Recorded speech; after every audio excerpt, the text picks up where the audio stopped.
Hello guys, salut les amis. Comme vous le voyez aujourd'hui, nous avons une immense nouvelle, une très grande nouvelle. À partir du 9 décembre, la KCC n'aura pas besoin de que vous leur envoyez vos documents pour les Davis 2022. C'est-à-dire que cette nouvelle concerne les Davis 2022 qui ont gagné et qui souhaitent avoir leur visa. Ils ne pourront pas envoyer leurs documents scannés à KCC Document comme ils le faisaient avant. Comme vous le savez les amis, comme vous le savez, pour tous ceux qui ont joué, après avoir joué, après un certain temps, on vérifie les informations. Et si tu vérifies les informations, si tu as été sélectionné, tu vas trouver une lettre PDF qui te dit que personne telle, tu as été sélectionné pour avoir un visa, un immigrant visa. Cette lettre s'appelle la première lettre. Alors, comme vous le savez, après avoir cette lettre, on te dit que cette lettre ne te garantit pas que tu pourras avoir le visa. Il suffit de continuer la procédure d'obtention de ton visa. Après la deuxième lettre, comme tout le monde le sait, on remplit ce qu'on appelle le Immigrant Visa, Immigrant Form, Online Form. Parce qu'il y a les Non-Immigrant Online Form et il y a aussi les Immigrant Online Form. Alors pour les Davis qui ont gagné à la Davis Lottery, ils pourront remplir ce qu'on appelle Immigrant Online Form DS260. Et c'est après avoir envoyé la Immigrant Online Form 260 à la KCC qu'après un certain temps, on te demandait d'envoyer les documents pour garantir les informations que tu as données. Et après avoir envoyé les documents, bien sûr, tu recevais une notification qui te donnait votre rendez-vous auprès de l'ambassade. Alors, cette nouvelle concerne que maintenant, ce processus a changé. Maintenant, dès que vous êtes sélectionné, vous envoyez directement votre lettre DS260.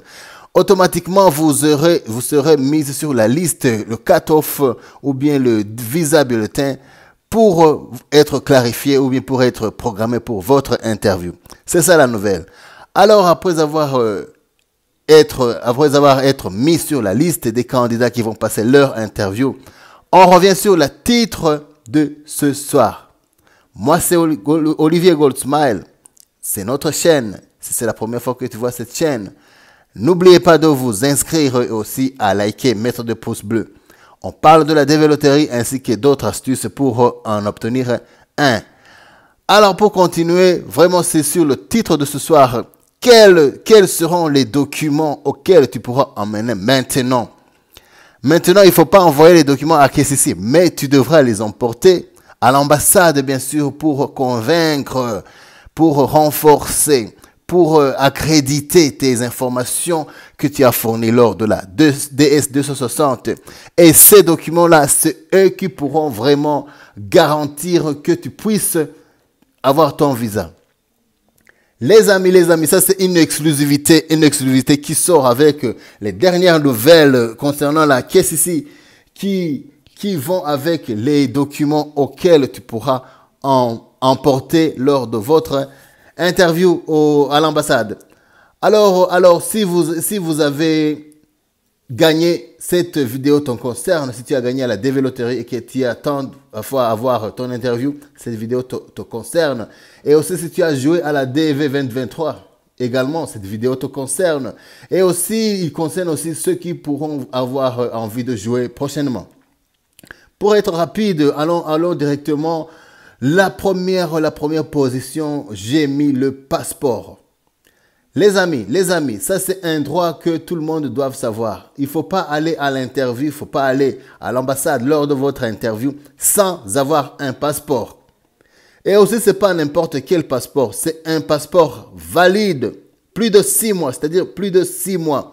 Car je te rappelle que si tu as un passeport qui n'a pas une validité de 6 mois, on ne pourra pas mettre là-dessus votre visa et cela pourra engendrer une procédure administrative, c'est-à-dire que tu pourras retourner à la maison, trouver un autre passeport neuf qui pourra porter plus de 6 mois. Ça, c'est un clin d'œil. Si vous êtes programmé et que votre passeport n'a pas une validité de 6 mois, veuillez chercher un nouvel passeport.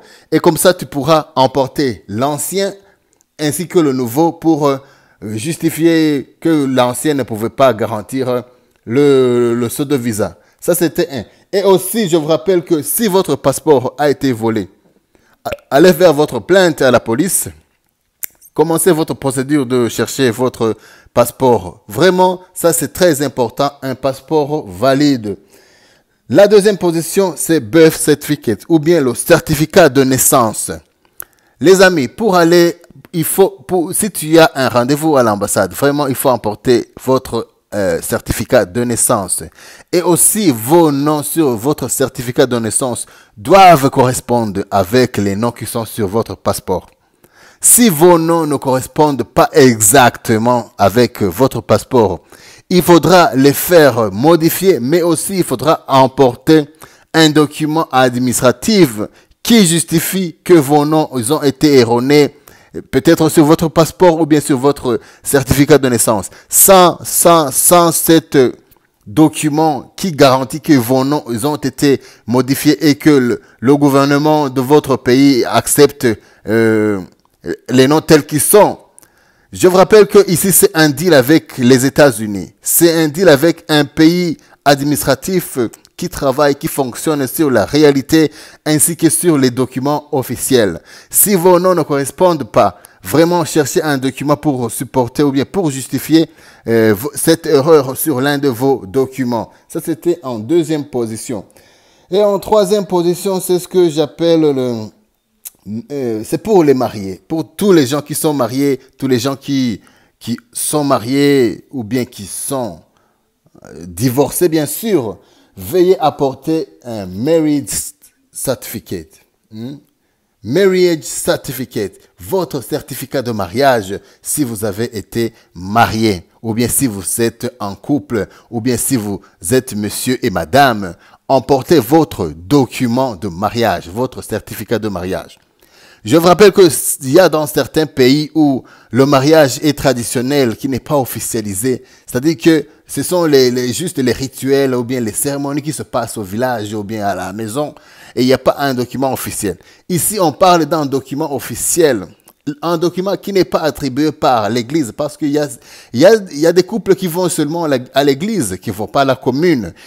Ce que vous devez emporter à l'ambassade lors de votre interview, c'est un document de la commune, pas de l'église ou bien pas de la tradition, c'est pas parce qu'il y a certains pays comme en Tanzanie, on peut avoir des certificats de mariage issued qui ont été donnés par les églises et non pas par des communes ou bien par l'administration locale. Alors pour les mariés, devraient emporter les certificats de mariage. Et aussi pour les veuves qui ont leur mari ou bien leur épouse qui sont décédés, vous devrez garantir, vous devez confirmer que votre mari n'existe plus, qu'il est mort, à part un certificat de décès de votre mari ou bien de votre femme. Et aussi pour les divorcés, vous devrez montrer les papiers du procès ou bien les procès-verbaux de la commune ou bien de votre tribunal, garantissant que vous n'êtes plus en couple ou bien vous n'êtes plus en relation avec l'homme ou bien la femme pour garantir que votre statut. Ça, c'est pour le cas des gens qui sont mariés. Et pour les cas qui sont pas mariés, ça leur concerne pas. Et aussi, la quatrième position, il faut mettre la photo. Les amis, vous devrez emporter deux photos passeport qui remplissent les normes 5 cm par 5 cm, je pense.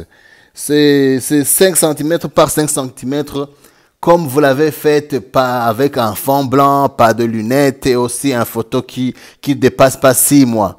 Hein? C'est sur cette photo-là qu'on va imprimer votre visa. Alors, il faut que vous emportez une photo qui est vraiment bien présentable. Il faut aller au studio. cette fois-ci, il faut aller au studio, pas de caméra de photo, pas de caméra de téléphone. Non, il faut aller dans un studio spécialisé, leur demandant de bien faire votre photo, car ce sera une photo qu'on devra mettre votre visa américain là-dessus. Ça, on est clair.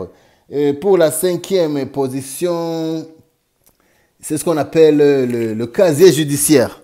Les amis, pour tous les gens qui ont plus de 16 ans, vous devrez aller à la police ou bien au ministère de la Justice. Je ne sais pas comment vous allez trouver ce qu'on appelle le casier judiciaire.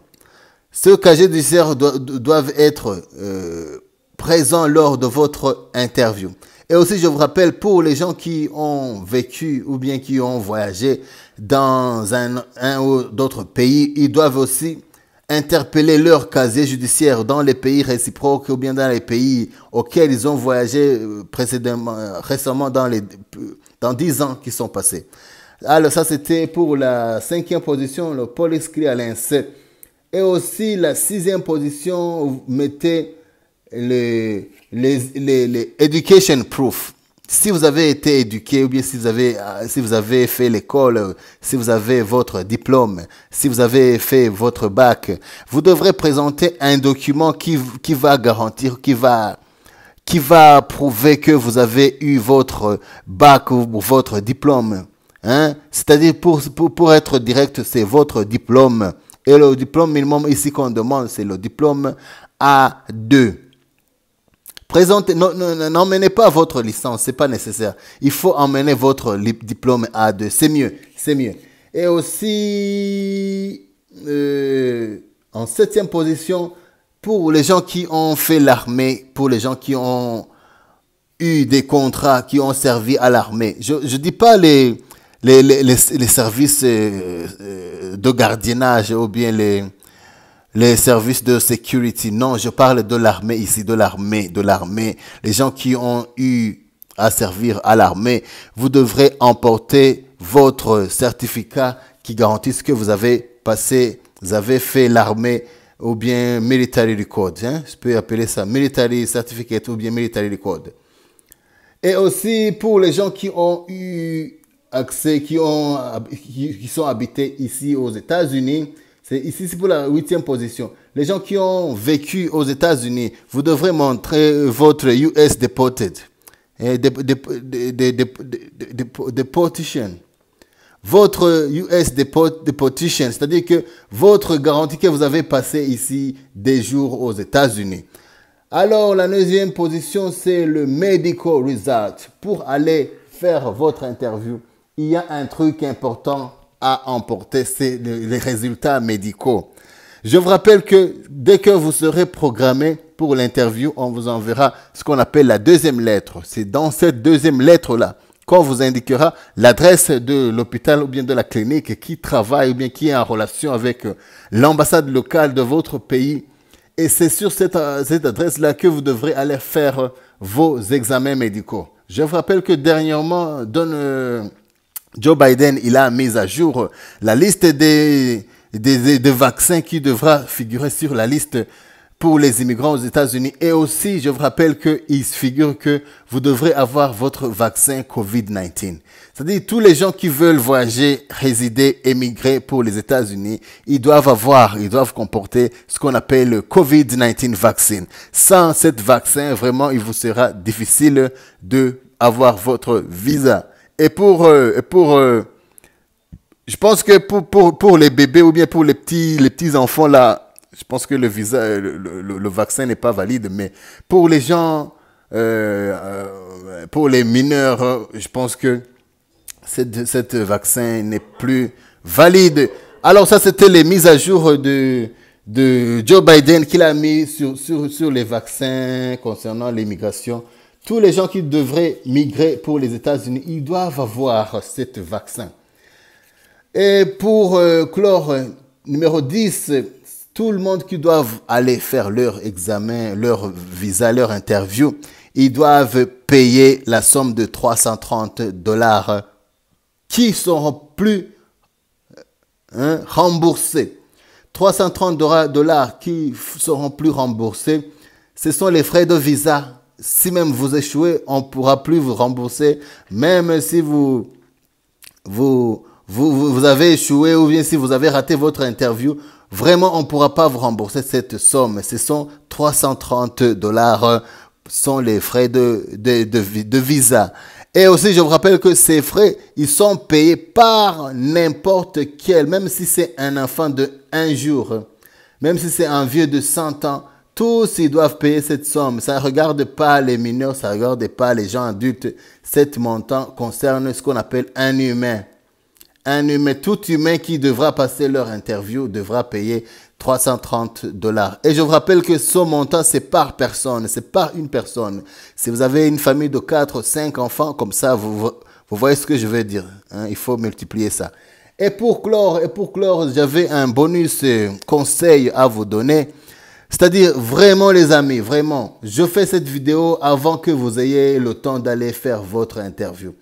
Si vous avez été programmé pour l'interview, trouvez tous les documents. Trouvez tous les documents nécessaires que je viens de citer ici dans cette vidéo. Et aussi, il faut les traduire. Il faut les traduire. Les documents qui ne sont pas en anglais, trouvez des traducteurs officiels. Et aussi, emportez les originaux avec les traductions.